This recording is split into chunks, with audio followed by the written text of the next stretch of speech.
संस्थान एवं माड़ी समाज संस्थान बावड़ी जोधपुर द्वारा आयोजित इस प्रतिभा सम्मान समारोह में मंच पर उपस्थित युवा पीढ़ी के लिए प्रेरणा स्रोत,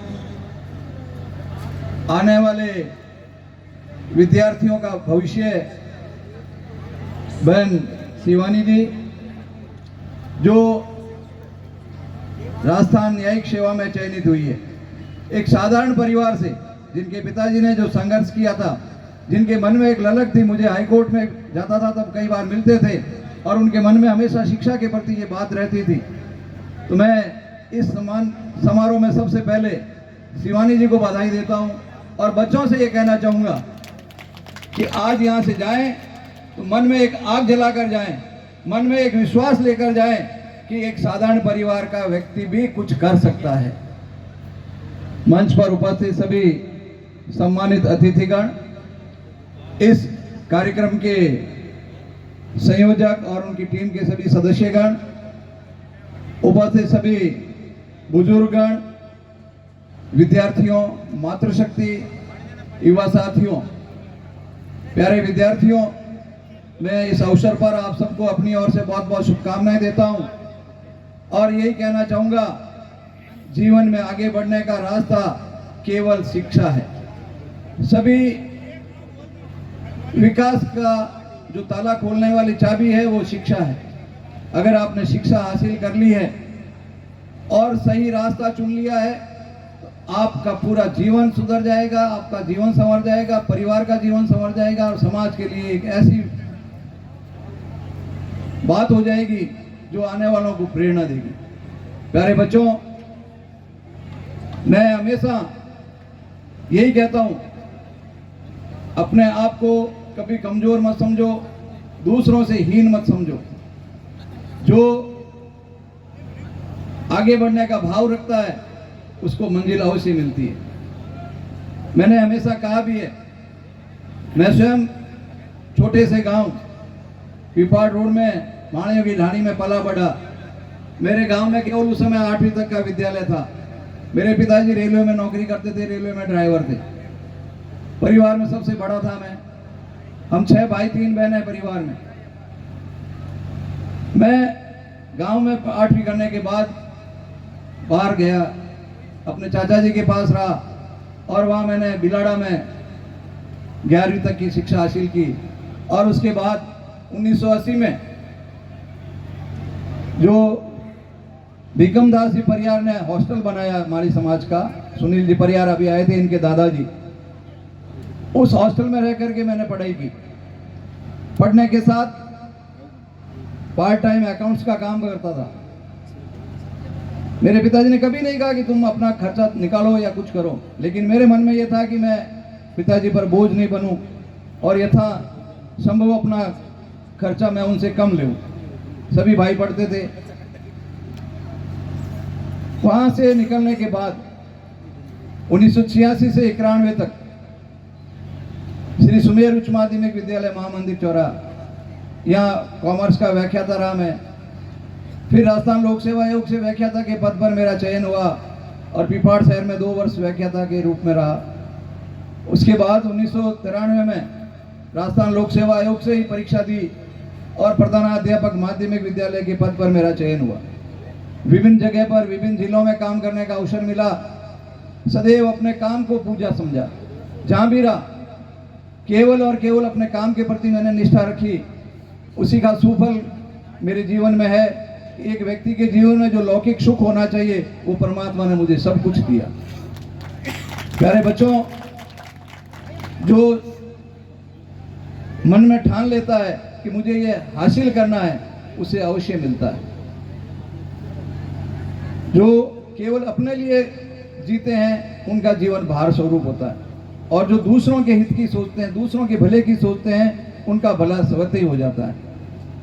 मैं इस अवसर पर अधिक समय न लेते हुए उन सभी भामाशाहों का भी आभार ज्ञापित करूंगा जिन्होंने इस कार्यक्रम को सफल बनाने में अपना सहयोग दिया।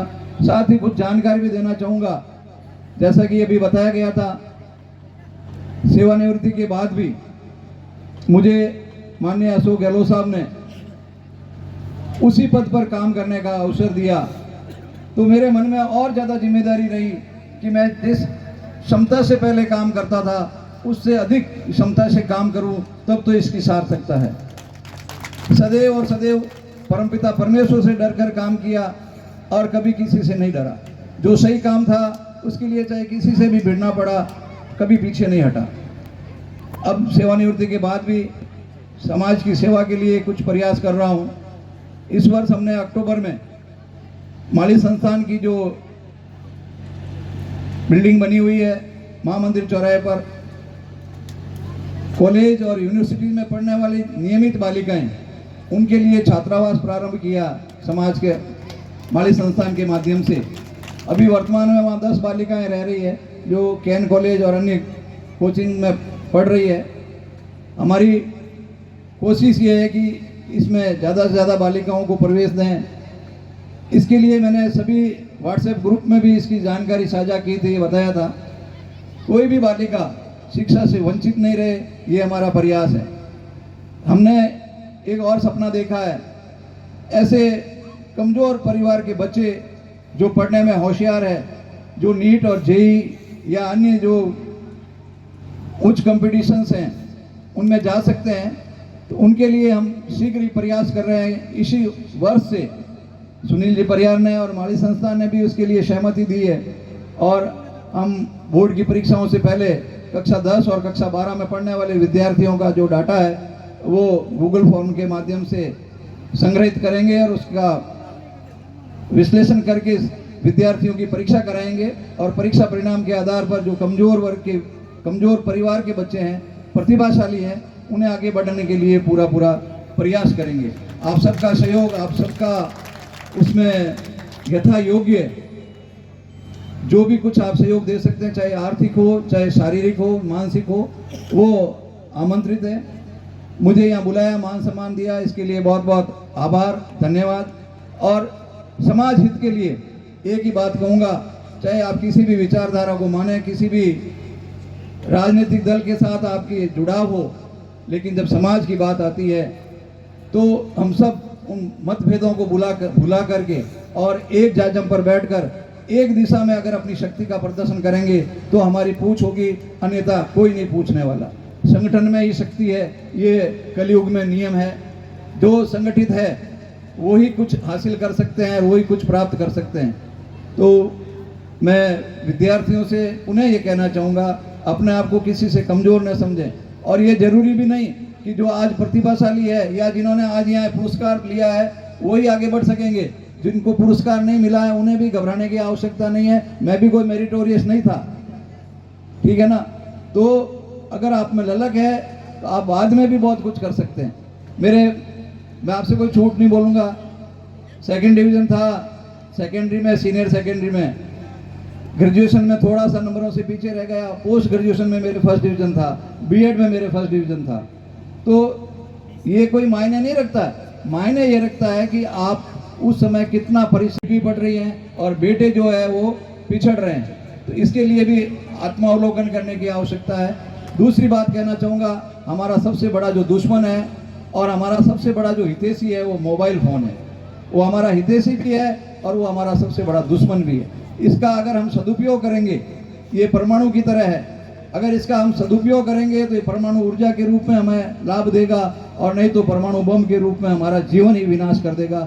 इसलिए बच्चों, मैं आप सबसे इस अवसर पर एक संकल्प लेने के लिए कहूँगा, अपने माँ बाप को धोखा मत देना, अपने परिवार को धोखा मत देना। आपको सुविधाएं दी है, उनका सदुपयोग करें और अपने जीवन का विकास करें। बहुत बहुत धन्यवाद। जय हिंद।